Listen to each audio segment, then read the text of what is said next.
try and figure out who they are. So, all right, so here's where we're at today. We're in the transaction. So you guys have kind of talked a little bit about working with people, and now we're actually getting to where we're going to make something happen in real estate, which is my favorite part. So, like I said, I've been doing real estate now 28 years. So my whole adult life, I've been a realtor. I really don't know anything different. I love it. I love that every day is different. There's a new challenge every day. Last couple weeks, the challenge has been appraisals coming in low, which is really weird, not unexpectedly. So anyway, we're going to talk about making and receiving offers.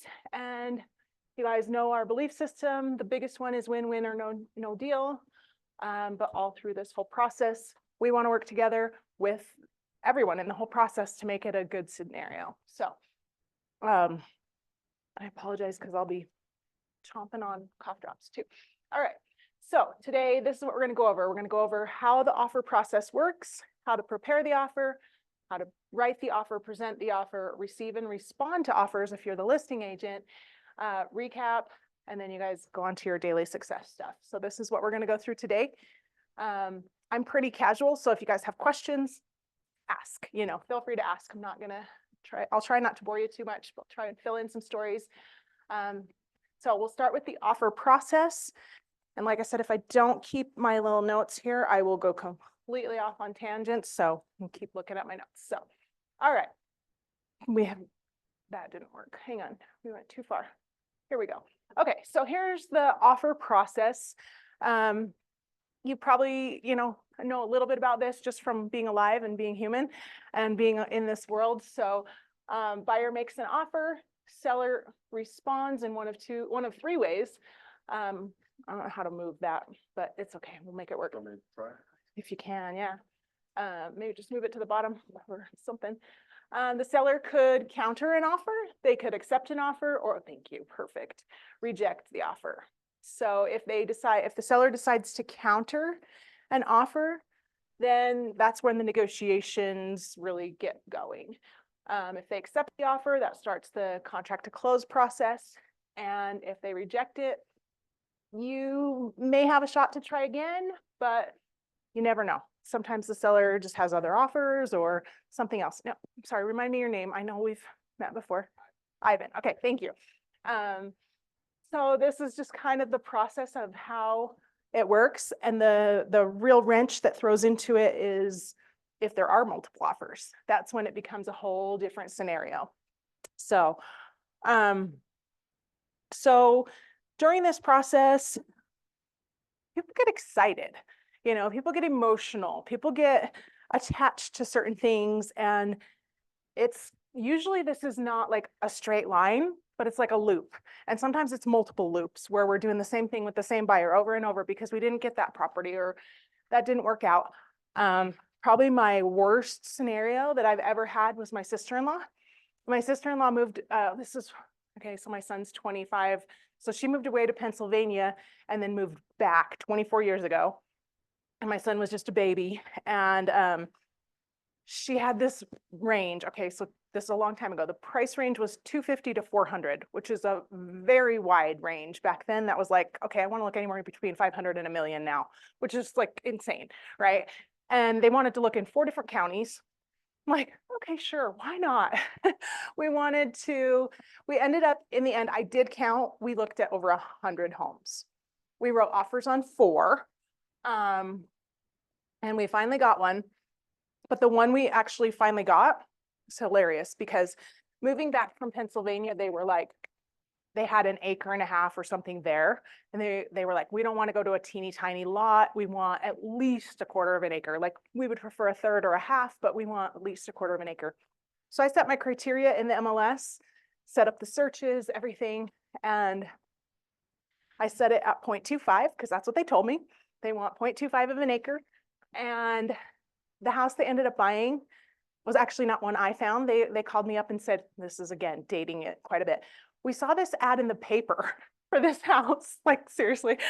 And how come we haven't seen it? I pulled it up on the MLS. The reason we hadn't seen it, it was a 0.24 acre lot. And that's the house they bought. So it kind of taught me something right then that even if people say like, this is my hard and fast number, like you have to be a little flexible on that, even if they're telling you they're not, like 0.24 versus 0.25, really, what's the difference, right? So, but we literally looked at 100 houses in 4 counties. And if it wasn't my sister-in-law, I might have fired her. But, you know, it was that loop of here we go. We're going to make another offer and see what happens. They kept making offers on houses they didn't really love, just thinking, oh, if we can get a deal on it, then great. And that's kind of annoying, but it worked out in the end. They're still actually in the house that they bought then. And then, so when we finally did get an offer accepted, that's when it starts the next process. So what do you guys think the emotions for the buyer in that process are like? I mean, luckily for them, they were living in my in-laws' basement. They didn't have a huge rush or need, but sometimes people do. Sometimes people are like, I'm in a hotel and I need to be out of this hotel. What do you guys share? I know you guys are all guys, but you know emotions. Work with me here. What kind of emotions do you think people are going through? Anxious, yep. Excited, hopeful, right? Mm-hmm. Or sometimes kicking themselves because they didn't get one that they should have, really gotten. I have one client that it did come into a multiple offer situation when that was not a common thing. And the seller said, okay, bring us your highest and best. And my client said, okay, this is what we'll do. Come to find out they lost that house over $1,200. And they were really kicking themselves that they had not. And I said, they told you highest and best. If you would have paid $1,200 more, you really should have said so. I mean, that's what highest and best means. So there's a lot of emotion going on in that. Roller coaster is a great way to describe it because it really is. For buyers, that whole process of, oh, this might be our house, we're going to move in, and then, oh, never mind, not this one. It's a big, big thing for people. They're worried, they're anxious, they're impatient because they're like, we gave the seller this much time to respond to our offer. They haven't responded yet. What's going on? How come? Maybe they're worried about their finances. Maybe they're worried about getting their kids in a new school before the school year starts or something like that. There's a lot of different things that go into it that make the process kind of a big pot of ugly, for the buyer. Like, okay, we're stirring up this pot of ugly and it's like, okay, we just need to know where we're going to live, So our job as the agent is to be the calming force, like the professional in the situation who's keeping things calm. We don't get to get emotional. We don't get to have that. We can empathize with them, but we don't get to be like, okay, well, usually this is probably one of my favorite scenarios to tell because I had clients that were moving here from Texas and they were selling a home in Texas, had a ranch down there and we're moving up here. And everything was going really well. They had a buyer on their house down there. He called me up one day. I still vividly remember I was doing a college tour with my son, walking around Utah State College.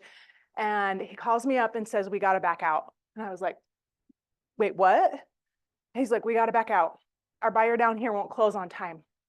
And I'm like, okay, talk to me about this. What's going on? And he's like, our buyers need an extension down here and we won't be able to close. Like, how much of an extension are we talking? He's like, a week. I can get you a week. Like, don't. And he was so in his mind, he'd already gone to oh, we're not moving. This is not going to happen. And I was like, when I told him that, to this day, I've sold them 2 other houses since then. And to this day, the last house I sold them, they closed, I think, last summer. And they were like, we just really appreciated you being that calming influence on us because we were just up here anxious and thinking this whole, nuclear option, everything's blowing up, we're not going anywhere. And I'm like, I can get you guys a week. That's not too much to ask for the seller to give us another week extension. They were just like, really? So sometimes people aren't thinking rationally during this process. They're just so anxious and so nervous that they're just they can't see, oh, it's just a week, right? We think that's normal, but the list. Yeah, the listing agent, I called up, explained the situation. Hey, their house is still closing. It's just going to be a week later. He was like, okay. Yeah, an addendum to extend the closing date. Yep. Super easy. Like it wasn't a big deal at all for anybody but them in their mind. In their mind, they had built it up to be this big, big thing. So, but that was also one of the times he actually texted me first. And I was like, no, this needs to be a phone call. Like, cause he texted me like, I think we got to back out. And I was like, we need to talk on the phone. Like, this is not a text conversation. We need to talk about this. And I was really glad I did because I was able to get to the root of the problem faster than texting back and forth and like missing things or him just being like, no, we're backing out. And I'm like, what? So it really was one of those times you had to be on the phone with the person and making that communication more of a two-way street. So the other thing about this is when you have this going on, you want to make sure that offers are submitted in a quick time. Hi, how are you? Tell me your name. Say again. Paula. I'm Amber. Nice to meet you. So let's just say your client is making an offer on a property. You know there are other offers that are going to come in, and maybe you're like, I'll get to it. Well, you could have just lost your client that house because you didn't do it in a timely manner. So be careful with that. What about signing the contracts? Actually, did any of you go to Lee's class on Monday? It's really good. I love, and I'm a little bit old school like Lee. I like having my clients sign things in ink while I'm sitting there and can explain it to them. Because I know DocuSign's wonderful. I love it for a lot of things.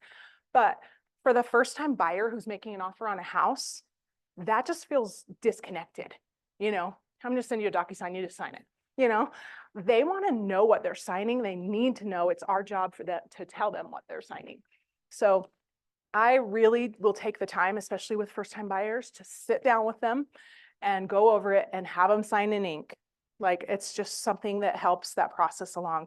And even with sellers, like I find some of my sellers right now have been older people that are like downsizing or things like that. And they just really appreciate you being there at their table, going over the offer with them.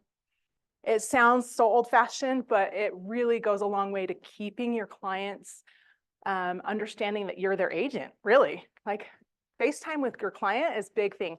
I was talking to somebody the other day about like when you're working with a builder and you're the buyer's agent. A lot of times the builder's agents kind of take over and they just like schedule things and you don't even know about it as the buyer's agent until after the fact. And you're like, wait, they had a meeting? I always tell the builder's agent, I want to be at those meetings. If there's a four-way meeting, if there's a pre-construction meeting, if there's whatever, because that is my FaceTime with my client to say, I am here for you. They need you to know that you're on their side. So, okay. Kind of questions on this right here, this process? And actually, technically, a seller does not need to reject an offer. So you could submit an offer and it could go completely ignored. And that's their right as the seller. But the agents have to present all offers, but the seller doesn't have to sign it and say, I reject this offer. They could just ignore it. So that's really a fourth option. And then a lot of times people get confused on the acceptance deadline. So let's say I make an offer today, it's the 5th, and I say our acceptance deadline is tomorrow at 3 p.m. Tomorrow at 3 p.m. comes and goes. I don't hear from the agent. I'm obviously going to be calling them and saying what's going on, but they don't have to accept our offer by our deadline. If they're going to counter it, that changes the whole offer. So even though we said 3 o'clock tomorrow, if they countered it at 5 o'clock tomorrow, that's totally fine. Like that's okay. It changes the contract and the deadlines. So a lot of people get confused by that. And I like to tell, especially my first time buyers, especially if we're in a multiple offer situation or something like that, just because we said that they should accept it by 3 o'clock doesn't mean they will. Because they get really panicked when it's 2:55 and they haven't heard from you. Like, why haven't we heard yet? What's going on? So there's a lot of different ways that this here can happen. So, okay.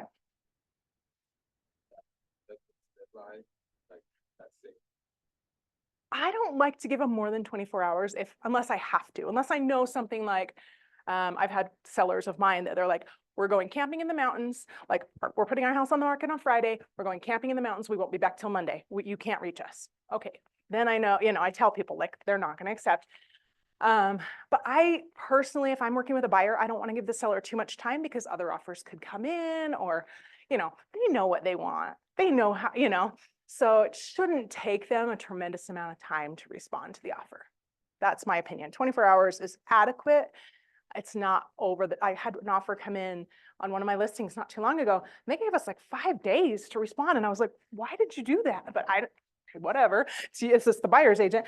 But she actually called me the next day and she's like, that was pretty dumb of us to give you that long to respond because they knew we were having lots of showings on this property and other people were interested. I'm like, yeah, you did it. But that's just the way it goes. So we do want to be really careful when we do this that we're not violating fair housing in any way.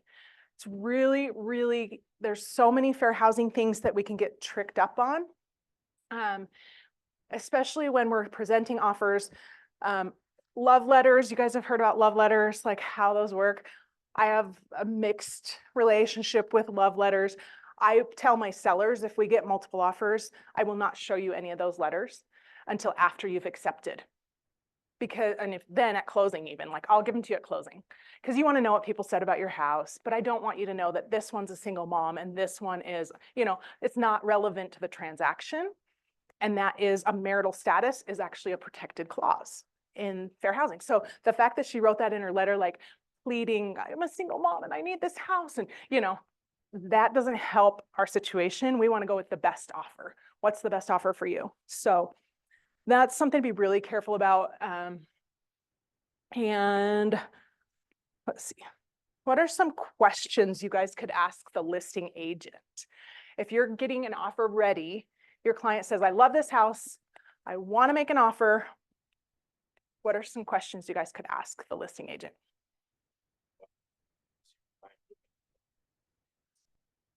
Yeah. Shorter closing or, yeah, right. Rent back or, right. So what's going to be, right. And you find out a lot about really what a seller's motivation is in asking that, like, what is a seller looking for? Sometimes, like I've even had recently a seller that was like, I don't know what I'm looking for. You know what I mean? Like they don't know. They need us to guide them a little bit. So in that scenario, like I literally had that happen on a house that's closing next week. The client of mine, the seller, was just like, just bring me an offer. I don't know. And we ended up, this was funny. The house sat on the market for 2 weeks with 0 showings. We dropped the price just a little bit and we got 1 or 2 showings a week. It was just weird. And we should have sold it at the first price, really, because the last one that had sold in there was 25,000 higher, the exact same unit. So we're like, what is going on? Anyway, we get 1 or 2 showings a week. It's just kind of going along. And then all of a sudden out of nowhere, like I have 3 offers on the table. Like, where have you people been? All this time we've been on the market. And now we've got buyers that are super anxious and a seller that's like, yeah, just bring me your best offer. Like, I don't know what I want. You just bring me an offer. So, but I always like to ask the seller this when I call to ask about the property or whatever, what else can you tell me? And just leave it there. Just drop it. Like stop there, shut your mouth and be quiet because they will tell you things they should not have told you. I had one, literally my client was ready to make a full price offer. This was a piece of land. They were like, we want to make a full price offer. I called the listing agent and I said, hey, what else can you tell me about this? And he goes, well, it's overpriced. And I was like, well, we didn't think so, but okay, you think so. So I know you're going to go to bat for my client when I make a lower offer. So it's shocking sometimes the things that people will tell you. Oh, it's a divorce situation. Oh, it's this. You get a little bit more feel for their motivation and how anxious they are to sell the house. I work with corporate relocation companies a lot, and when I have a seller that's on corporate relocation, they have a job to be at. They have to be there. And that's really, I have to be really careful about how I talk about that with the buyer's agents because I don't want them to seem desperate. but really they need to sell this house. So it's how you approach it and how you deal with that. So what other questions do you guys think would be important? Anything else, Ivan? No.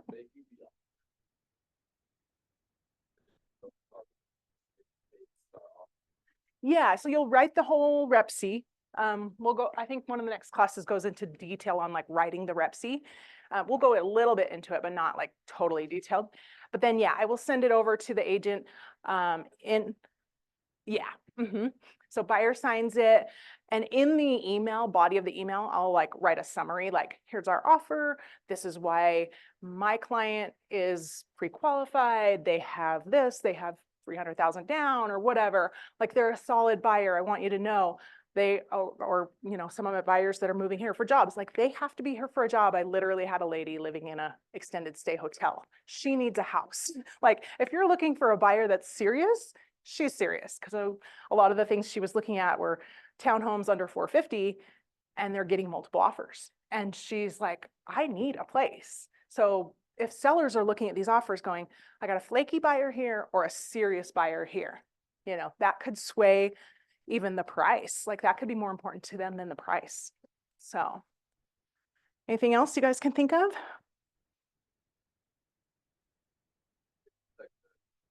Yes. I always send that over with the offer. Unless for some reason it's like Friday night and that can't get a hold of the lender.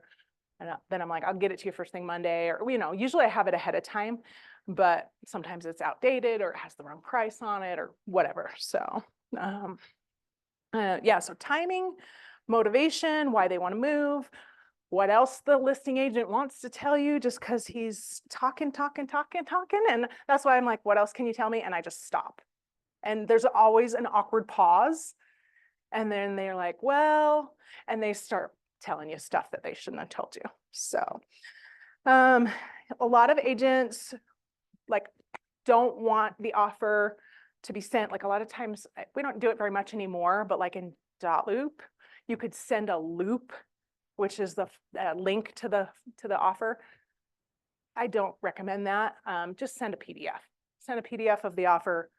Don't send, I had this happen recently. An agent sent me, you know, an offer with addendum and this and that and the other, 13 pages in 13 different attachments. I was like, oh man, you just made my life a little more difficult, which means if I did have multiple offers on that property, I know I'm going to have to hold the hand of that agent a lot more than another agent. You know, it just shows kind of rookie, you know, like you're not really, haven't done this a bit. So, okay. All right. What do you, okay, so we're gonna kind of whip through. Why is it not working? Uh-oh, what did I do? Huh. Okay, I don't know why this isn't working.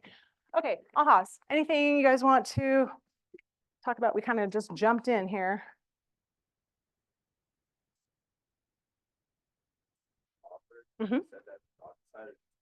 Just a PDF. Yeah, just a PDF of it. Oh, there we go. It's not working. Here we go. Okay, sorry. We're going backwards.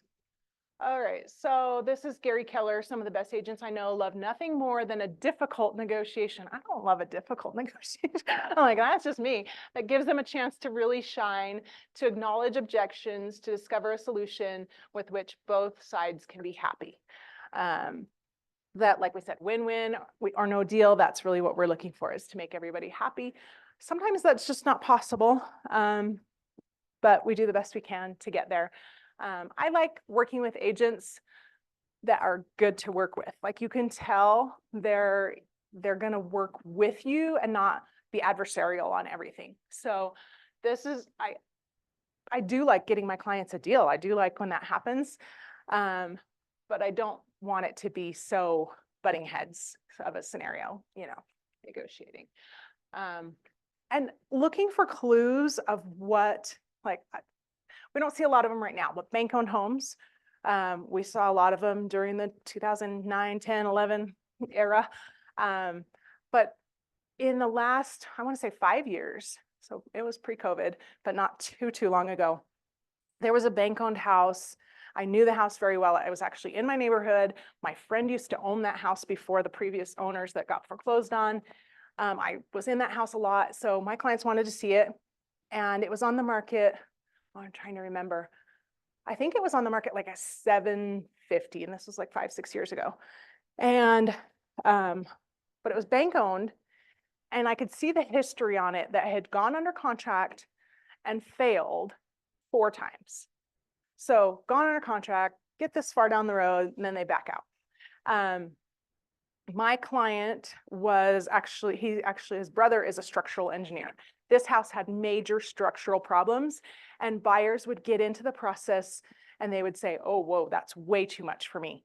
They finally got a bid on it, and it was like $180,000 worth of work that needed to be done structurally on this house. Well, my client was a perfect client because his brother is a structural engineer. His brother came over, saw the house. They knew exactly what they were getting into before we wrote the offer. So I made sure when we wrote the offer that we were very clear on, hey, this is your buyer. Like, if you ever had a dream buyer, this is your buyer. He knows this house. He knows that it's going to need structural work. He knows it's going to cost this much. And he's okay with that if we can get it for this price. I think we offered $550. It was listed at like $750. And I said, you know what? All they can say is no. They've already lost 4 buyers. They didn't even counter. They accepted our offer. It was $200,000 less than what they were listed for. They were just done. Like, and even the listing agent said, I never thought they were going to accept that, but they were just burned out. Like, we've been through this so many times. This is our buyer. We're moving on. So anyway, just those kind of things can help your client. Like, it didn't have anything to do with his marital status or, his race or anything like that, but like, here's your buyer. And I've actually had that happen on another house where my clients were moving here from Massachusetts, and we walked through the basement of this house, and it was like a shrine to the Red Sox. And my client was like, I love this. This is so cool. Well, I used that in my presentation to the listing agent, like, hey, they're moving here from Massachusetts. They loved it. They felt so at home here. Like, and the agent actually told me they had higher offers, but they accepted ours based on the Red Sox. Go Sox, right? Like, all about it. Like, that was pretty cool to see that they would take a lower offer just based on some emotional tie, right? So, okay, now where would go?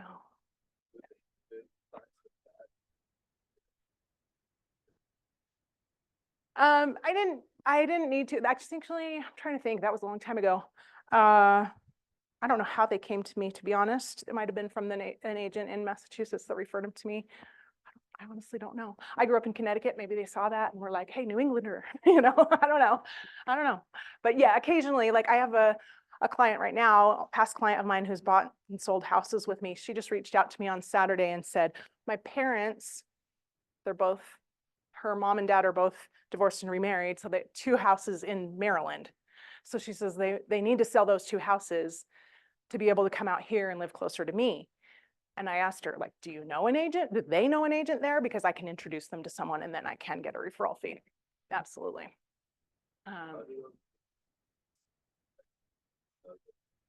It's actually just on KW Westfield documents. There's a document for a referral. And so, like, if in that case, I actually would call the agents in Maryland and be like, hey, I have a client that needs to sell a home there. Are you open to 25% referral fee? And almost always they're like, oh, of course, why wouldn't we? So they want to list this house. And then, so I send them the document, they sign it, send it back to me. And then I try and keep in touch, not so much that it's annoying, but enough to be like, what's going on with the transaction? So I know when it's going to close. And then just then they send a check to the office. And I've had checks for referral fees as high as like $8,000 just for making a phone call. So worth it. Yeah, 25% of the commission that they're going to get. So they still get 75%, but I handed them a listing, right? So it's a win-win. Every agent has always been happy to do it. So haven't ever had an issue where they're like, oh no. It doesn't always work out. Like, sometimes they're not the right agent for that buyer or seller. And so sometimes a lot of times I'll actually get, especially if it's in an area that I don't know the agent personally, I'll call 2.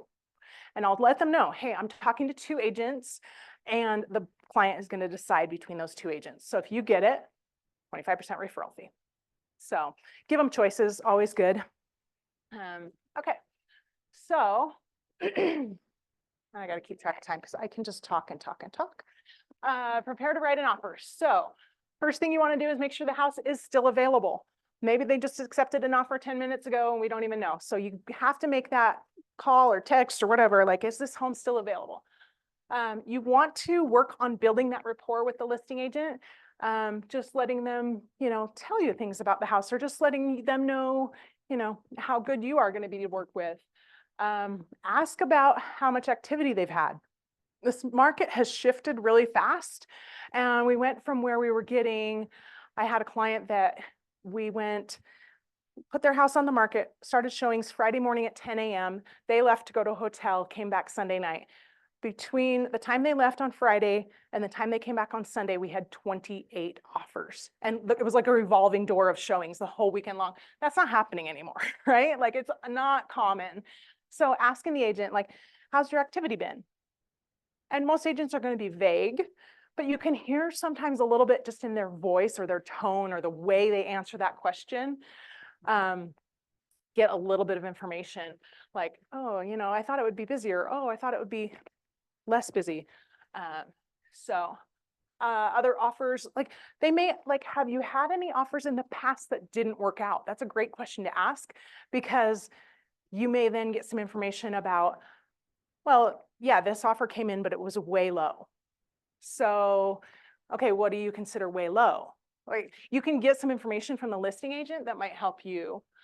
Or why did it fall through? So maybe they were under contract 4 times and they all backed out. Well, was it because of this structural issue that my client is the perfect buyer for? Or was it because they just were fickle or they couldn't get their financing? What's going on there? So ask the questions. We already talked about the seller motivations and what their needs are. Ask the listing agent how they want to receive the offer. I always make sure when you send the offer, you let the agent know. I've received offers before that went to my junk folder. The agent never even called me or texted me or anything. I would have never known it was there. I was actually on vacation one time and I was like, what is this in my junk folder? And it was an offer on one of my listings. I was like, this agent's never talked to me. I've never even heard their name. It was weird. So you want to make sure they get it, because it might go to their junk folder. So even just a quick text, hey, I sent you an offer. Can you just let me know that you got it? That's you doing your job for your buyer.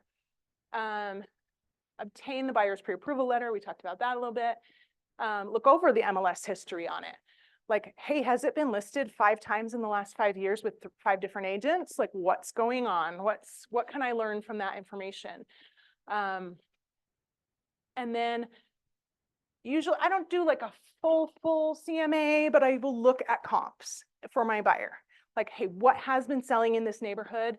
And what is, what it's going for, and what's different about that house versus this house. Maybe this one has had $250,000 in renovations, where that one is dated to 1970. Big difference in that house. And then you'll get, usually the seller disclosure documents, you usually get after you go under contract. So I saw one yesterday where they had it posted on the MLS already. You could look at it beforehand, which is great, but it's not required. So that's kind of your process for you as the agent to make sure you're doing your job for the buyer. Any questions on this?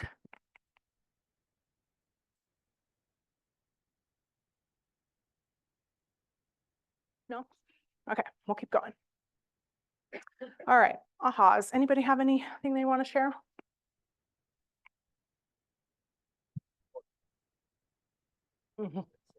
Yeah. Yeah, we don't want to let it hang out there too long. Your buyer wants to know, and the seller wants to get it sold, so they can do the math pretty easy, And usually if I'm representing the seller, I do bring them an estimated net sheet based on the offer as is. Let's say you accepted this offer today as is, and sometimes the seller look at that and they go, oh, that's more than I thought. And they will accept it, where before they're in their mind, they're thinking, oh, we need a counter, So it's looking at the bottom line. Anything else, Brian?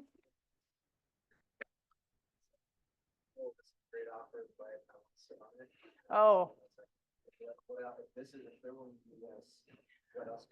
yes, and that's really frustrating because if a seller's like, well, we've only been on the market 2 days and we got a full price offer. So what if we waited 3 more days? Maybe we're going to get higher.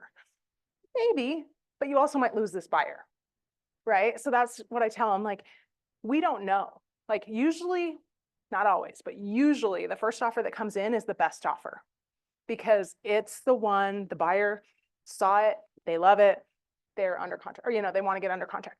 Usually, if you sit on the market longer, offers start to get less and less attractive. So I mean, depends on the situation. Sometimes I will, if I think as an agent that they might be able to get better, I might stall a little bit. Like, hey, whatever I can do to stall the situation just to see, but I'm not going to go too long. If it's over a weekend, I might say we need till Monday. Like, we're not going to get you an answer on Saturday night. We need till Monday. But that gives an opportunity if other agents are going to make offers, hopefully. It just depends. But I usually do tell the sellers, like, first offer is usually the best one, bird in the hand, kind of scenario. Like, we don't know. The market could also flip tomorrow, and we could be in a scenario where you're desperate for a buyer. I literally had this happen. This is a scenario a couple of years ago when interest rates first spiked. I had a buyer. We were looking at houses. We made an offer, I think, on a Tuesday. It was a multiple offer situation on this house. The seller said, no, we're going to accept this other one. And within, like, they accepted it. And then by Friday, that buyer had already backed out. Like, fickle. People are very fickle. They just want what they can't have. It's a multiple offer situation. So they know they won. Now they got buyer's remorse, right? So my client said, okay, Friday afternoon, they said, okay, we want you guys and your offer. Are you guys still in? And we said, sure, yeah, absolutely. My client had talked to his lender on Thursday about a different house and gotten, scenarios and price, what it's going to cost per month. And this was right when the change happened. Monday, when he called to, like, we're back under contract with this seller.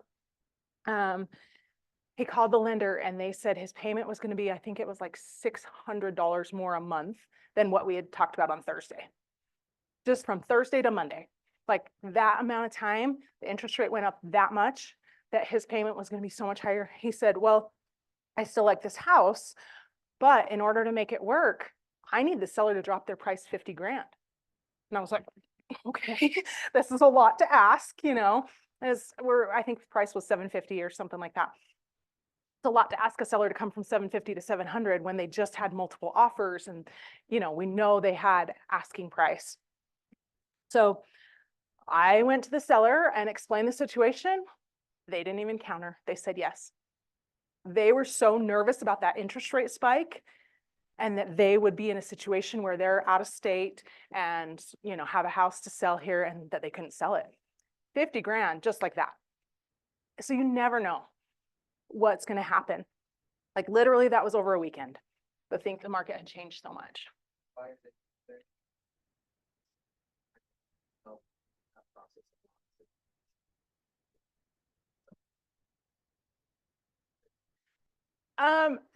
It really was a matter of their scenario, like the seller's situation. Like, they were moving out of state for a job. They had to get there. Yeah, it was really based on their situation that it made it work for us. But you never know what the situation is. A lot of times people won't tell you the truth about what the situation is. They'll tell you the little white lie, when really the real dirt is underneath that. And they haven't gotten to that and they're telling you. So yeah, good questions. All right, anything else? We'll move on to writing the offer. Okay. Like I'm going backwards. Here we go. Writing the offer. Okay, so things we want to talk about with our buyer. I always tell my buyers there are a couple things that make your offer look better or worse. Obviously, price is the biggest one, but that's not the only thing. How much earnest money you're putting down and when that earnest money becomes non-refundable is a big deal to the seller. So price, earnest money, and timing are the three things I tell my buyers. Those are the things that the seller's going to be looking for in your offer that will make your offer more attractive or less attractive than another. So you could put a $20,000 earnest money down on a $500,000 house, but if it's refundable up till the day of closing, that doesn't do my seller any good, right? So when does that go non-refundable? And why? What are the reasons for that? Seller disclosures, if they've already had a chance to look those over, or if we know those things about the property. What's conveyances is what's going to stay with the property. I have had a seller, we had multiple offers. There were almost identical. Like it was like, how could they have sat down next to each other and written the same exact offer, except for a home warranty. So when the seller was choosing, like dates were the same, everything was exactly the same. So they just chose the one that didn't ask for the home warranty. It's like that, at the time, it was only like a $400 deal for a home warranty. $400 on a $400,000 house is what made the difference. So what stays with the property? If you ask for the fridge and they didn't say it was going to stay, that's fine, but know that that could make your offer less attractive than another. Earnest money, how much, when it goes in non-refundable, how long for due diligence or inspections. And that's important for you guys to understand, like, okay, so if I write an offer today and we have 10 days for due diligence, what that means is I have 10 days to get it worked out. So you don't want to be going in on the 9th day doing your inspection and like, oh, the radon test is going to come back tomorrow at 4 o'clock, because you have 1 hour then to work that out with the seller. Or you can pass, you can back out based on due diligence. Anyway, those are important. How long for the seller to accept? In the past, I have given sellers less than 24. I've given them like, hey, we wrote the offer at 10 o'clock this morning. We want an answer by 6 o'clock tonight, just because of the market was moving so fast. And then, but some sellers, like older people especially, that really irks them. And they're like, they feel pressured and they feel panicked, and then they just push back, So you got to know your audience a little bit. What are the terms of the financing? Super, super important to know if your client is getting an FHA loan, a VA loan, a conventional loan. All of those things will play into how your offer looks compared to others.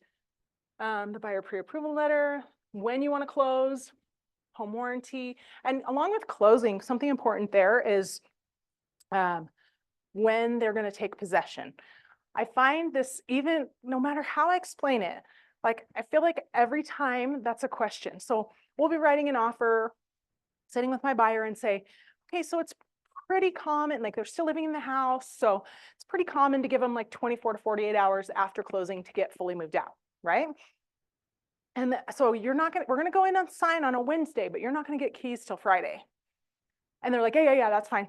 And then you have to tell them that multiple times later when they're not so like bogged down and excited about this house, because they've forgotten. Every single time they've forgotten. I'm like, remember we told them we were going to give them 2 days after closing to get moved out? And they're like, we did? Every single time. So that's really important that you reiterate that with your buyer, because you do not want to end up, and I literally heard this happen. There was a closing happening in a conference room. That's when we were in the old office, but I was sitting with a client in one conference room, and the next conference room over, a closing was happening. And all of a sudden it got really loud in there. And the buyer was very unhappy with their client, with their agent. And they were like, we have a moving ready, like it's packed and loaded. We're ready to move over there today. The agent either didn't explain to them, like, you're not going to get keys until this funds and records, which is tomorrow, or whatever that timeline is. So a lot of lenders will fund and record it on the same day that you sign if you go in early enough in the day. But a lot of times it will take a full business day before it's funded and recorded. So even if you say we're going to get keys upon recording, that could be another business day. So, and as a seller's agent, there's no chance I'm giving you keys before that. No chance. Don't even ask, because I have had one of my listings, a buyer's agent actually got the key out of the key box and gave it to their client before closing. And they went in and they were just, I don't know what they were doing, but they somehow disconnected the refrigerator water line and ruined their hardwood floors. And then they came back to us saying, well, we didn't own it yet. Well, then you weren't supposed to be in it yet.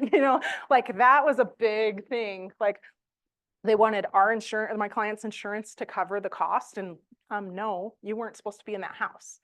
Like, what are you doing? You're trespassing at that point, you know? So just be careful about that, whether or not there's a home warranty included or not. Sometimes when the market's a little hotter, like during the past couple years, I had a client that really, really, really wanted this house, and they had probably 20 offers. I mean, no joke. It was beautiful house up in the east side of Salt Lake and totally redone, beautiful. I asked the seller's agent, like, what are they looking for? And he told me they do want a letter. They want to know who's buying their house because they had done this remodel and they wanted to make sure whoever got it really appreciated it.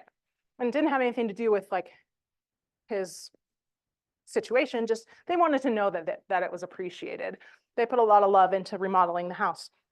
So we did that, but also he told me very specifically that they wanted to make sure whoever bought it, since we have this multiple offer situation, they're not going to come back to us with due diligence and say we want $20,000 in repairs or whatever credit.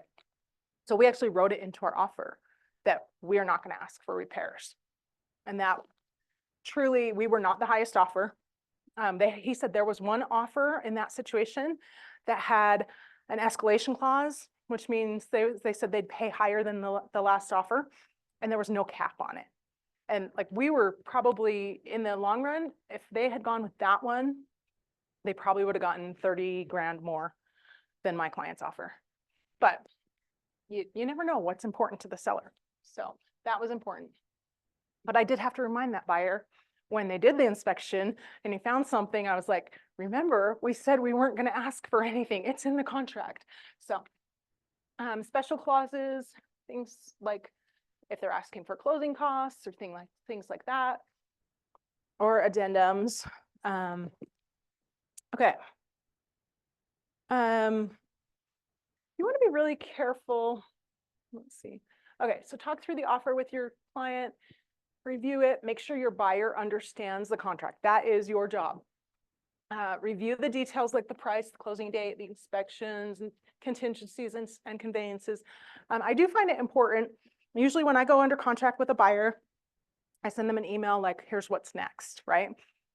I heard it said at, I think it was last family reunion for KW, the most important phrase you can use in real estate is here's what's next, because your clients are nervous, they're anxious, they want to know now what?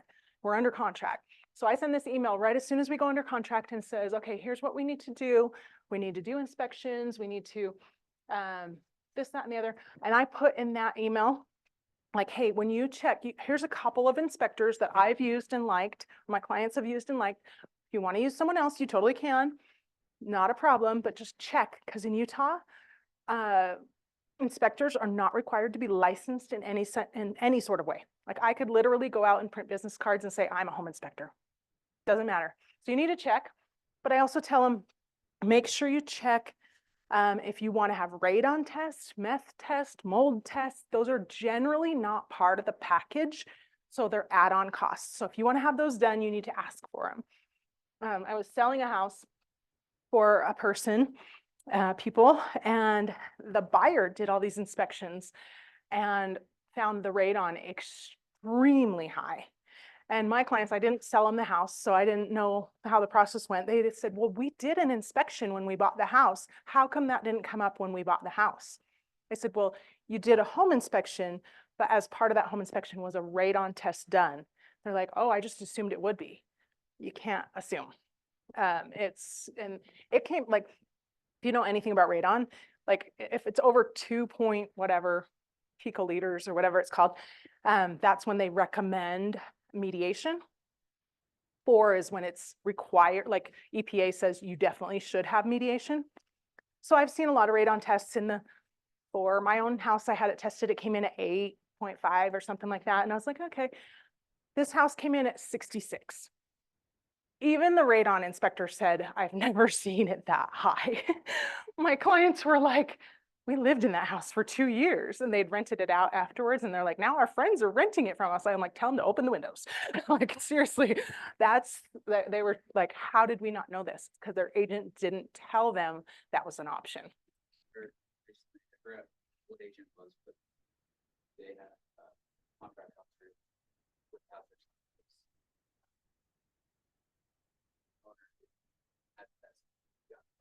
Oh, yeah, it did.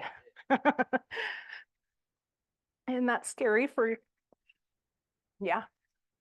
And it's easier nowadays to remediate meth than it used to be. Oh my gosh, it used to be like $30,000 to remediate meth, and it was a big deal. Like they would tear the house down to the studs. Yeah, 5, 6 grand is about what I've seen lately. Right, it's done, it's remediated, not an issue. So yeah, you want to make sure that your buyers go in with eyes wide open. There's no questions about, well, why didn't you tell me I should have done this test? That's your job as their agent to guide them through the process. So know what's essential in your area. It's pretty typical to have mold, not mold, I don't see mold very often, but meth, radon, and just a regular home inspection done. I did have one client though, this was a buyer client of mine, that he was a PhD in public health. So very concerned about health and everything. Buying this house that was a fix and flip, and we knew it, but it was gorgeous. It was so pretty and it was really well done. And we were really excited. They were excited about it. But he said, okay, I'm doing mold, I'm doing meth, I'm doing radon, all these tests I'm doing, and the seller will remediate. We wrote it into the contract that before we even started testing anything, seller will remediate and will fix anything that needs to be fixed. And they were like, okay. I think radon came in high. Meth was clear. The mold test came back high, and we're like, well, that's weird. You know, everything's been redone. So we sent in a secondary mold inspector, and this house had just been completely redone.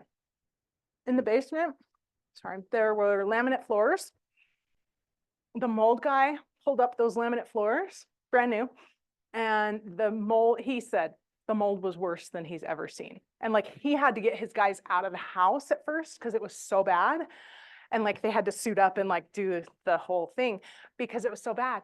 But we already had it written into the contract that the seller would take care of it. So they did.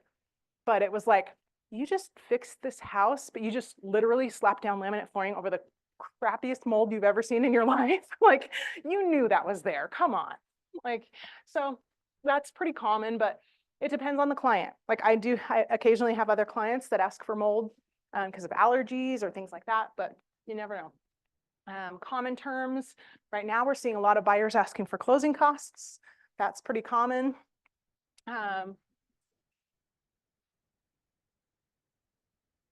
No, buyers pay for all those tests. Buyer pays for it all. Yeah, exactly. Yep. And then avoid rookie mistakes. Don't send me an offer with every page on a separate PDF. Put it in one PDF, please. Okay, so we're gonna move on. Ahas, anybody else have anything you want to share?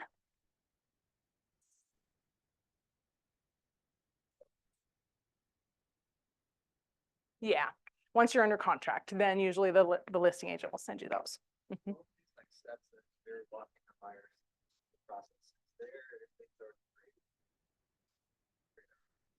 There actually are some nice things in designs on command and kind of like through the process how things work. I've heard, and I've always wanted to do this. I heard a lender one time that had made this really nice visual, and I wish I had thought of it, but they had this visual that they had created, and I need to recreate it, where it was like, okay, buying a house is like on an airplane journey, right? We're going to be so excited. We know we're going to wherever, the Caribbean, and we're so excited. And then we get on the plane and there's a screaming baby next to us. And we're like, oh, you know, and it was just this whole thing where it was like, and then we hit turbulence and, you know, like just the scenario of buying a house is not, whoop, we're done, right? The way I teach it is you can go online onto Amazon and buy a box of Legos to build a little cute house. $100, free returns, whatever. It's not the same when you're buying a house for yourself to live in. It's emotional. There's this and twists and turns and like, oops, we got off course. Now we need to get back on course. and there's no free returns. So you better make sure you know what you're getting. Yeah, that's kind of an analogy that I use with people is make sure you know what you're buying. I would rather my client back out on a house that they should not have bought, and we'll find you a new one, than buy a house that is a complete and utter money pit that they didn't know about. If they know about it and they're good with it, go for it. But yeah, I love that scenario because it's like, okay, and then you finally get off. Or back in the day of short sales, I hope we don't get to those ever again, but back in the days of short sales, they would take literally like 9 months or a year. And I would relate it to a pregnancy because it was so painful, so awful. I'm puking the whole time, like it was just really, really bad. But it took 9 months to get a client from under contract to close. And that was common. That was really, really common.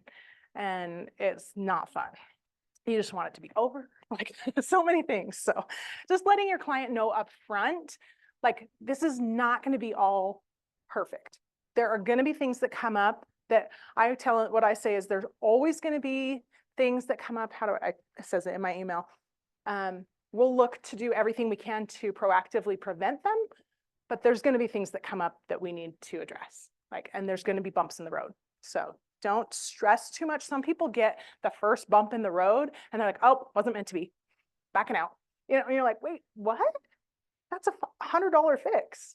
That's not a big deal. If this is the house for you, we can either ask the seller to do it or, people get really weird sometimes. So, okay, awesome. Anything else? I'm watching the time, so we make sure we don't go over on you. Okay, so presenting the offer to the other agent. Talked a little bit about this already. When I first got my real estate license, it was somewhat of a trend to go over to the seller's house, sit at their kitchen table and present the offer. Oh, it was awful. It was awful because you wanted to make a connection with the seller. Thank goodness that went away because it does also give opportunities then for fair housing issues to come up. I've had a listing or buyer's agent one time on one of my listings send me a video of the family, and I said, I will not even open that. I don't want to know what they look like. I don't want to know who they are. I do not care. And when I have a multiple offer situation and we have 5, 6, 10, 12 offers, I won't even tell my sellers the name because the name can give a lot away. I will do a spreadsheet with all the pertinent details of the contract and I'll number them 1 through whatever.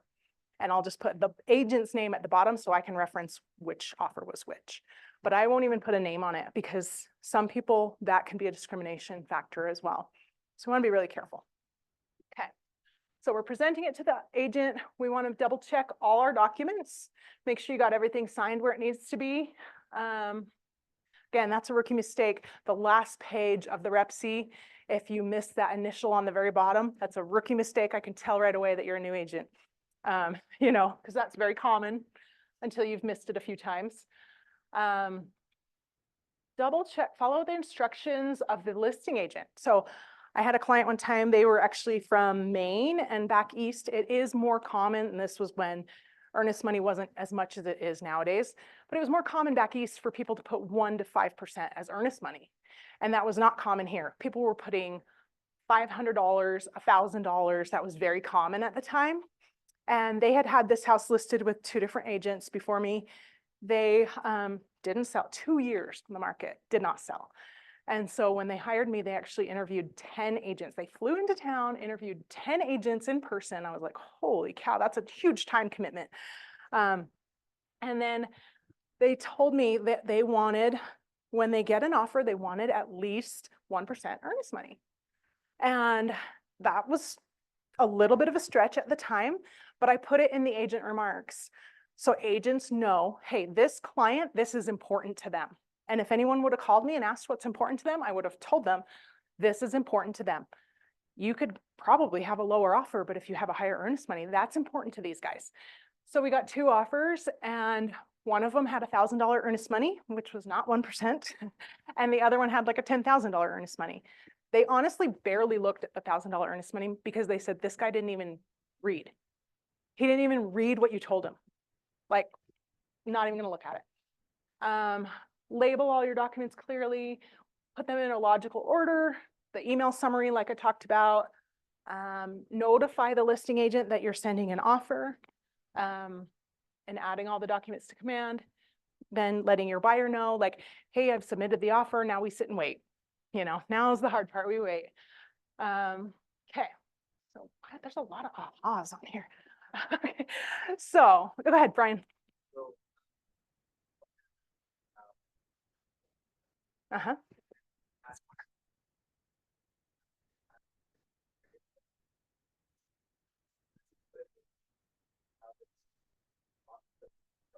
Right. what the expectations are. Yep. And that's pretty standard. Yeah. But as I was going through that, if there's anything that my finding is like not completely 100% on, Mm-hmm. how do you use the whole like out? So there's a lot of different ways that can come up. Like a lot of first-time buyers, especially, I find, are just so nervous about the whole process that they're like scared to put in an offer, because they're like, well, I'm committing to this. And I always like, hey, we have our due diligence. We have that time period to back out for any reason that you want. That is your time to check out this house, check out the neighborhood, check out the sex offenders, check out the schools, whatever you want to check out. You have whatever the time period is we put in the contract to do that, and you can back out for any reason. And I tell them, you could wake up and say, I don't like the color of the sky today. I don't want to buy this house. Does not matter. You don't have to give the seller a reason. Due diligence is due diligence. So that's kind of one way to like, hey, your earnest, and reiterating, like, your earnest money is not at risk during that time, unless you've written some weird contract where you, a couple of years ago, lots of earnest money was at risk during that time because people were writing non-refundable earnest money. I had an offer on one of my listings. This actually scared me.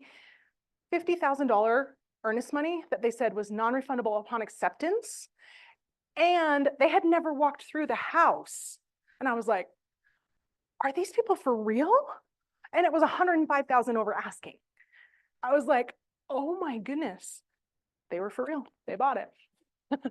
But that was terrifying to me because I was like, this just seems weird. Like, something about this doesn't feel right to me as an agent who's done this for forever. Like, it just didn't feel right, but they bought the house. Happens to be my neighbor. They live 3 doors down from me. So, good question. Awesome. Any other questions you guys have? Okay, we'll go on to, like, now let's put ourselves in the shoes of the listing agent, how we're going to receive and respond to offers. Obviously, it's courteous to let the other person know that you've received it. Let the buyer's agent know. Yep, got it. Thank you. That's all you have to say is, got it. Thanks. You don't have to go into too much detail. Make sure the offer is complete. I've had this happen before where agents send over an offer and they've marked the box that, yes, there is addendum number 1. But guess what? Addendum number 1 is not attached. So, okay, that's not complete. I don't know what addendum number 1 says. I can't respond to your offer because I don't have the whole thing. Get it to the seller in a timely manner. We have to present all offers promptly. And sometimes that means like, hey, seller, I got an offer on your house. Let's sit down tonight at 7 o'clock to review it. I let them know there's an offer. We're going to talk about it. Create the summary. To me, that's the estimated net sheet where it's like, okay, if you accept this offer as is, here's what's going to happen. Here are your costs. Here's seller paid closing costs. Here's HOA transfer fees, all these things that come up. Calling the buyer's agent definitely can be helpful in just, again, hearing the tone of voice, hearing what they say, like, rather than a text, can make a big difference. I have an agent right now who wrote an offer. We're under contract on my listing, and she told me, just because we were chatting on the phone, she's like, I've been showing this guy so many houses. I've shown him houses for so long, and this is the first one he's liked. I'm like, okay, we got a good buyer here. You know what I mean? Like, this is the first one he's gone to make an offer on. Like, that just helps me. And hearing her voice, I could hear she was ready to be done with him. Like, she wants this over with, so she's going to help make this transaction work. Call the lender, especially in a multiple offer situation, but anytime. I will call the lender and say, hey, I got your pre-approval letter on so-and-so on my listing. Just wanted to check with you. And there's certain things I can't tell you, but just wanted to check with you if you can tell me how solid they look, or, just give me some idea of what you can on their situation. And again, you can kind of sometimes hear things in their voice, like they're a little tentative of, well, they're great buyers, like, wait, what? Let's back that up a little bit. What's going on? And then, yeah, when you're calling your sellers, like I said, if I do multiple offers, I put it in a spreadsheet. I don't want them to be worrying so much about this person's name versus this person's name, or even, hey, I know somebody with that name. Like, oh, are they related to, that's big here in Utah.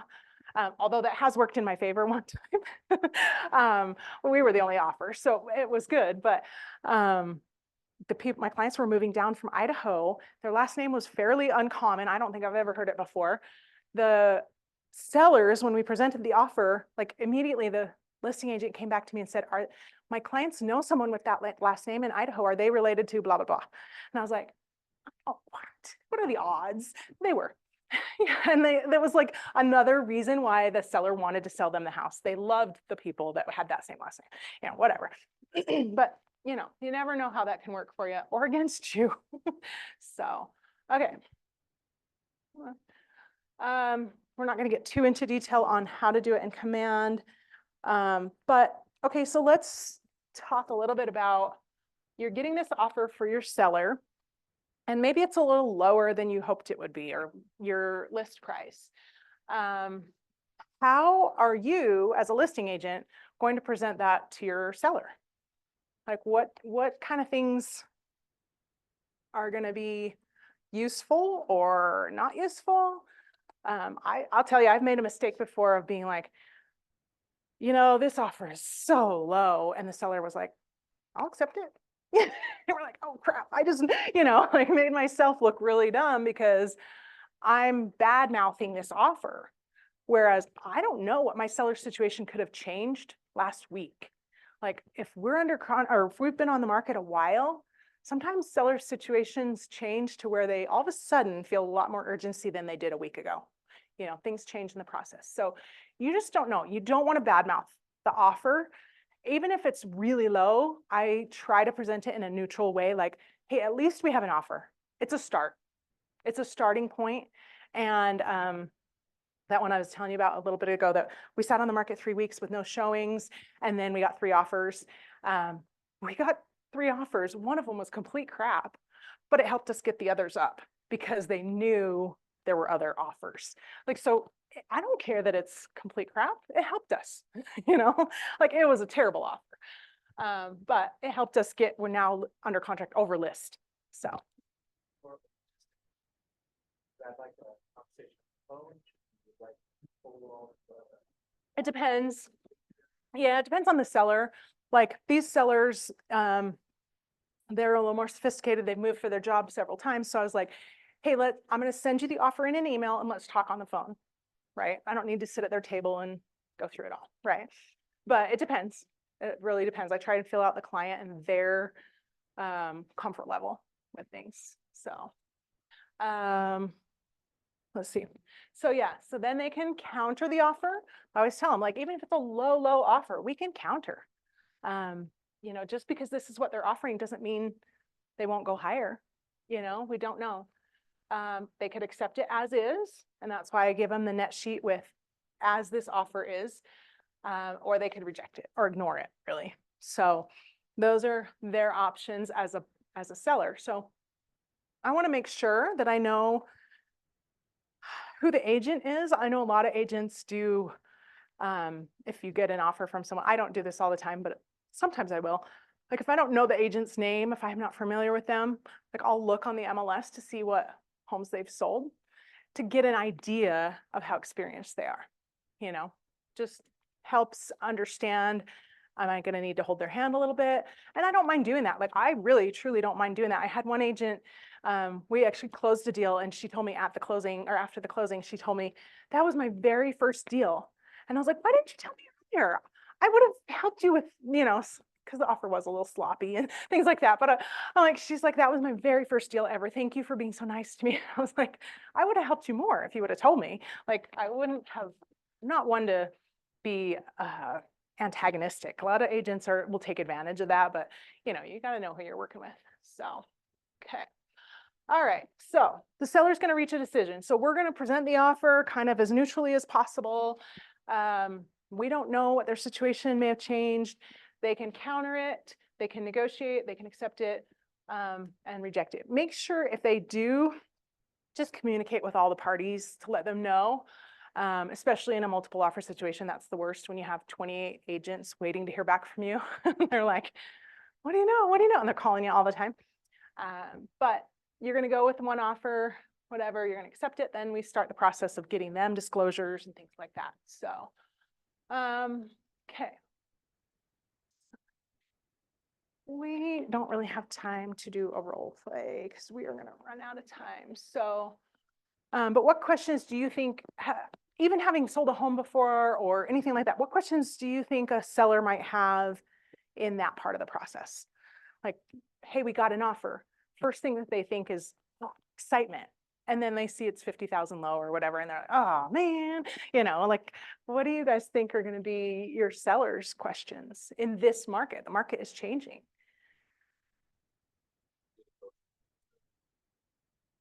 Mm-hmm. Yeah. Yeah. Can we renegotiate? And sometimes like I'll ask the buyer's agent, like, can you tell me, is there room to maneuver here? Or is this their, like, sometimes they'll tell you, like, this is their absolute top. They cannot go a penny higher. So I want to know that before I go to my seller. Like, this is their max. That's where they're maxed out at. Anything else? Okay. Oh, okay. I thought we had a lot more. So what questions do you guys have? Oh, this is a good one. So let's say we get an offer. I've had this happen. So we get an offer that is has 4 different addenda attached to it, because one is this buyer asking for closing costs. One says they're related to the agent. 3 says they want to also include the fridge that wasn't asked for. So we've got 3 different addenda on this contract, and my seller says, well, I'm okay with 1 and 3, but I don't like 2. So how do you counter that? You have to have number 4, yeah, 4th addenda, but you have to, instead of, like, some people think, okay, I'm okay, they're related to the seller, okay, or the agent, sorry. They have to disclose if they're related to the agent. So I'm okay with that. So I'm going to accept that one, counter these 2. Doesn't work that way. You have to counter the whole package. The offer is one little box and you counter all of it or none of it, right? So just be careful on that. What about when highest and best? So let's say my client got, all of a sudden Friday afternoon, we got 3 different offers, but I had 2 other agents still showing that house on Friday and Saturday. And so we said, okay, we want highest and best by Monday at noon. And then we need time to review it. So I always like to communicate to the agent, like, I will let you know Monday evening. Like, I'm not going to let you know it, because they'll start calling you at 12:30. What do you know? What do you know? You know anything? What do you know? So I'll let you know Monday evening if you got it or not. So that's pretty typical over a weekend. Like, okay. I had one of my friends here in the office. She had a listing. They had intended to do an open house, and this happens a lot too. They intended to do an open house on Friday, but they started on a Tuesday. And by Wednesday, they had 10 offers. They were like, never mind, we don't need to do an open house. Because the buyers don't want to wait that long. So she let it, that was Wednesday. So she said, okay, we'll leave it open till Friday to give people an opportunity to come in, see the house, make offers. They ended up with 15 offers on that house. But that's a fairly typical timeline for something like that. Be careful what you, if you're the listing agent, tell the buyer's agents. You have to be really careful of what you disclose. You have the fiduciary duty to your seller to make sure you keep things confidential.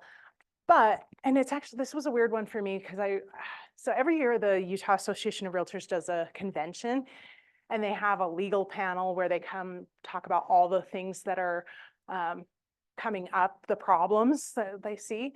And this was one that was happening a few years ago, and it was so weird to me because it was like, they said, if someone asks you as the listing agent if you have other offers, you are not allowed to tell them yes or no, unless your seller has given you permission to do that. It's like, I never even thought about that. To me, when I list the house with a seller, I explain that to them and I'll ask them, like, are you okay? I think it's in your best interest to let people know that we have other offers. If you're okay with that, and really technically, I probably should have it in an addendum to the listing, but usually they're like, of course, we want you to tell people that there are other offers. Like, we think that's a benefit too, because yeah, even though this offer was, $75,000 under, it helped our other offer come up, So that's one of the things. Let's see, kind of just racing through my notes of what I missed. Oh, okay. FHA and VA. So are you guys familiar at all with how the loans work a little bit with FHA and VA? So FHA and VA loans, there are some different requirements and different things that for the seller even. So on an FHA and VA loan, the FHA appraiser is also going to do what they call an inspection. It's not a full home inspection. They're looking for a specific list of things to see if these items are wrong or whatever. And they will not lend on the house if those things are not corrected. So some of the things that I've had is like, seriously, like the little plastic plate on the electrical outlet there. One was broken, 10-cent piece of plastic. They literally had to fix it. It was in the garage. They didn't even know it was broken and literally had to fix it. The appraiser had to come back, check. We couldn't send them a picture. They were like, no, we have to come back, check. They charged the buyer $150 for that recheck for a 10-cent piece of plastic. So it's important for buyers to understand that, because some of those things are the electrical outlets uncovered, peeling paint anywhere inside or out of the house. If you're walking a house and it has peeling paint, either you have to make sure the seller's willing to fix it before the appraisal. And when I'm listing a house, I always tell my sellers that, like, just fix it before we even start showing. Like, if there's peeling paint, we want that fixed. If the water heater leaks, if there's stairs that are requiring a handrail, these are some of the things they're looking for, and they're very specific. But a seller could be on the hook to fix some of this, depending on how the FHA VA addendum is written. Like, when the buyer writes the FHA VA addendum, it asks, seller will contribute up to X number of dollars for FHA or VA required repairs. So if the seller accepts that, like actually my friend's clients did, and then they were mad about making some repairs, and she said, you already agreed to this. You already agreed to $600 worth of repairs. And so you just now have to do it, right? So, but the other big thing, and this is huge for right now when appraisals are starting to get a little weird, is if you get an FHA or VA loan, and you get an appraisal done and it comes in low, that is going to stick to the house for 6 months. So let's just say this just happened with one of my friends. They made an offer on this townhouse, FHA buyer, appraisal came in, I want to say it was 13,000 low. Well, you now have a lot of leverage for your buyer, because more than likely the next buyer, if they backed out and said, we don't want this house anymore, didn't appraise, we're backing out, the next buyer is more than likely going to be an FHA or VA buyer in that price range. And then they have to rely on that same appraisal. They can't go get a new one with FHA or VA. It's that appraisal. It's on the house, not on the loan. So knowing that and knowing that it was an FHA loan gave us huge leverage I was helping her negotiate with it to get that price. We got $13,000 off for the buyer just because. So, but the sellers didn't want to put it back on the market and start over. That's the problem with appraisals right now. That's the third one in like 2 months that I've had come in low, way lower than I expected. So that one was unexpected because there was an exact same unit that sold in there for the price. So where the appraisal came from, I don't know. So what has surprised you today? Anything surprised you about the steps of writing the offer, or how you communicate with your buyer, or anything like that? Anything surprise you about this?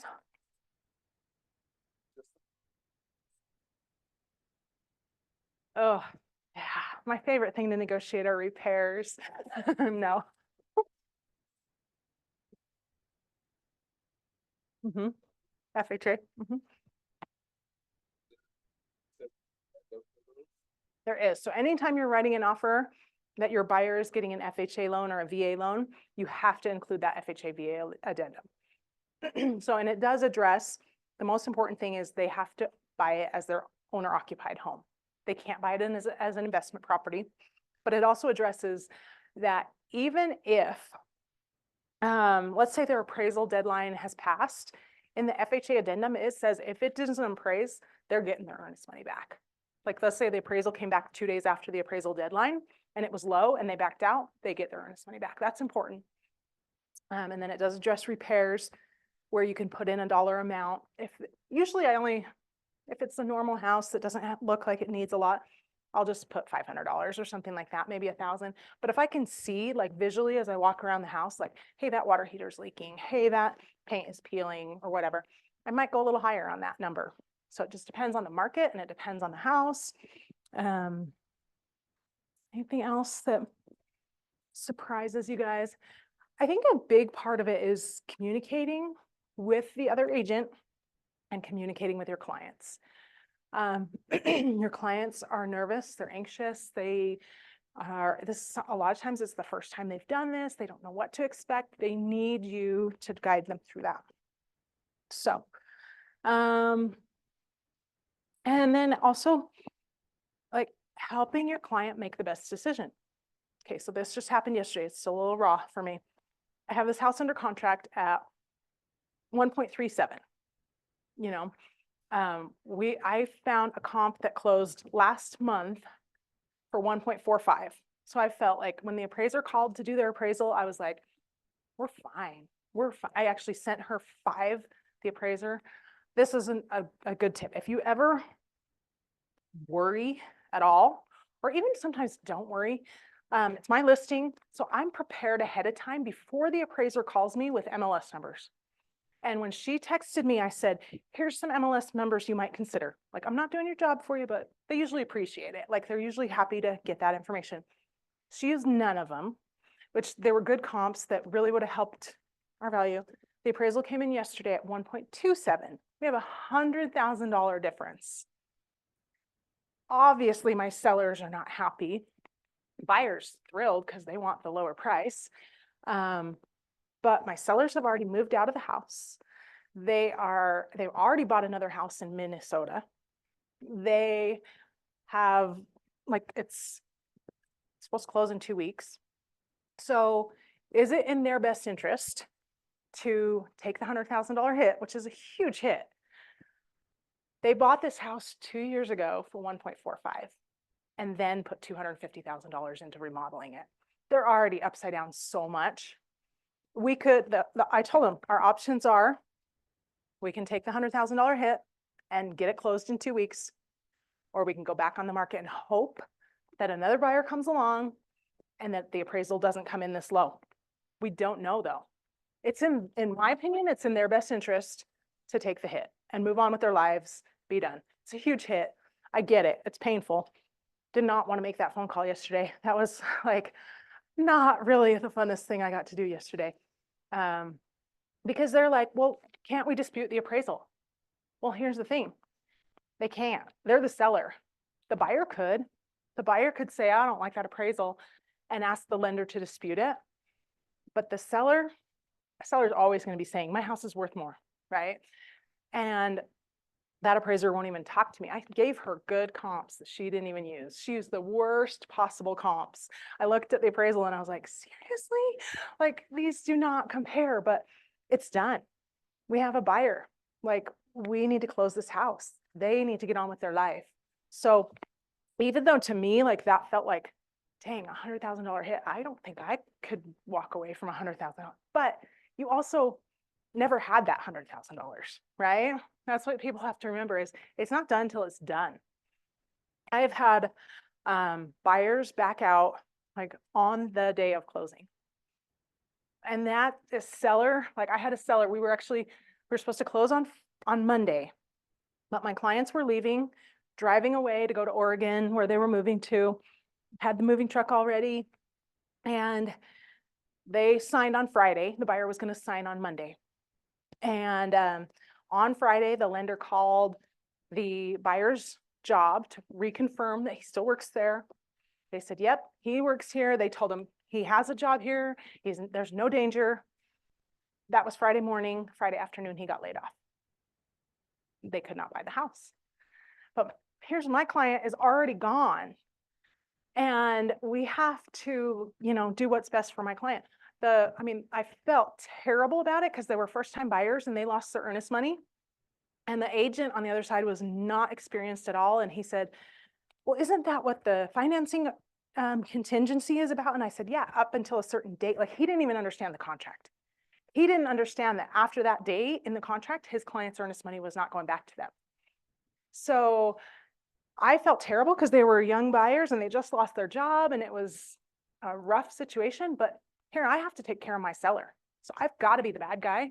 And my seller has already incurred costs and moved. And now they're going to have to resell this house. Who knows how long that's going to take? We have to look out for our client. Even when the situation, like, that was just a hard one because it was the sellers they didn't want to take the earnest money. And I told them, I'm like, it's up to you. But you can let me be the bad guy. That's how we need to work this. So, okay. So what do you guys think? You ready to sell a house? So questions about, this is another thing I see huge with newer agents is when they're writing the offer, and you look at the rep sheet and it says the purchase price offered is X number of dollars, right? And then it has all these lines, A through G, I think A through F or something, where it's like, this is how much the purchase price is. This is how much the earnest money is. This is how much the down payment's going to be. This is how much if there's any seller financing, which hopefully no. But make sure those numbers, number one, all add up. And number two, are on the right line. Because I have had it happen on one of my listings where I know the agent didn't mean to. I know they were a decent agent. They didn't mean to, but they accidentally put the down payment money on the seller financing line. And I had 28 offers. I'm not even going to take the time to correct her.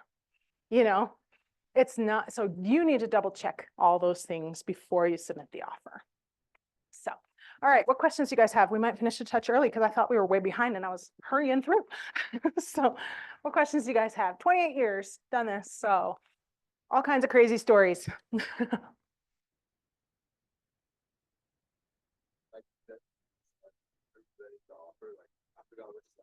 Mm-hmm.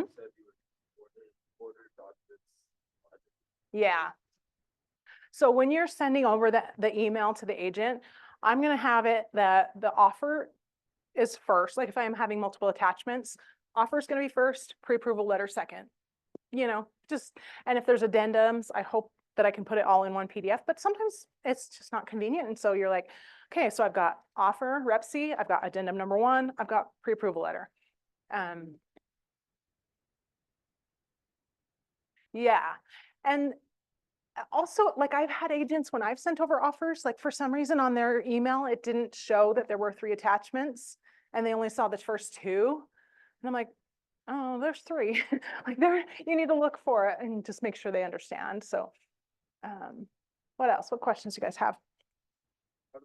Yeah. Mm-hmm. How, when you're doing the contract, how do you know, because they're probably a million different, yeah.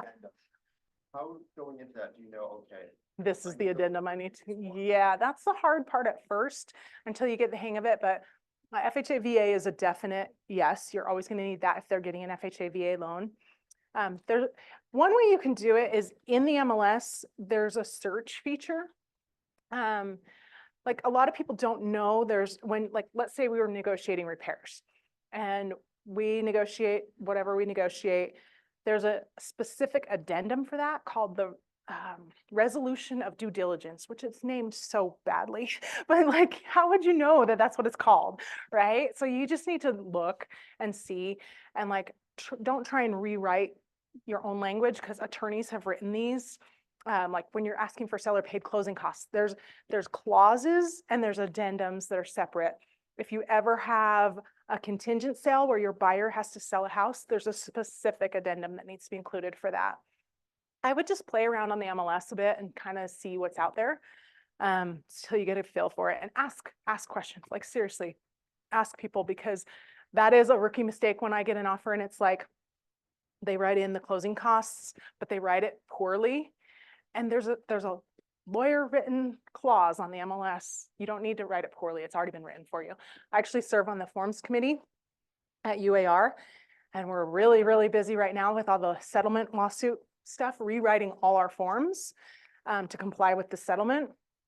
And there's going to be a lot of changes and a lot of training coming up in the next couple months, because I think we have to submit them to the MLS by like July 1st. So we're coming close on some of those, but we've been working on them really hard. So it will change. That will change the dynamic of how we sell real estate to some degree, because the MLS won't be able to offer commissions to buyers agents. So you're going to have to ask before you go show houses, like, is the seller willing to offer a commission? It's gonna be right. You can still let people know, like, and we're actually changing the whole listing agreement form to say seller gives permission for the listing agent to advertise. Yeah. So, but even if we're actually, we haven't gotten it that far yet, because the actual rep C has to go to the state for like review before. So we might not get this very soon, but it might be later this year. We're actually looking at a way to put it in the rep C where the buyer asks the seller to pay the commission. So it's very, very clear. So there's no confusion, and it's in the contract. So that might be a little bit of time, because the state division of real estate has to review the contracts after we get them through our process. So it'll be interesting. I feel like it's setting us back in real estate about 100 years, but whatever. It'll be interesting to see how it plays out. But well, you guys can always reach out to me if you have questions. I'm Amber Burke. And I have an office upstairs, but I'm not always in there. So out and about, running around. But I'm happy to answer any questions for you guys or help you out if I can. So awesome. We'll finish a tiny bit early. So you're welcome. Sorry, I talked too fast that we got done early instead of late. I thought we were running late. So, all right, I'm gonna shut this off.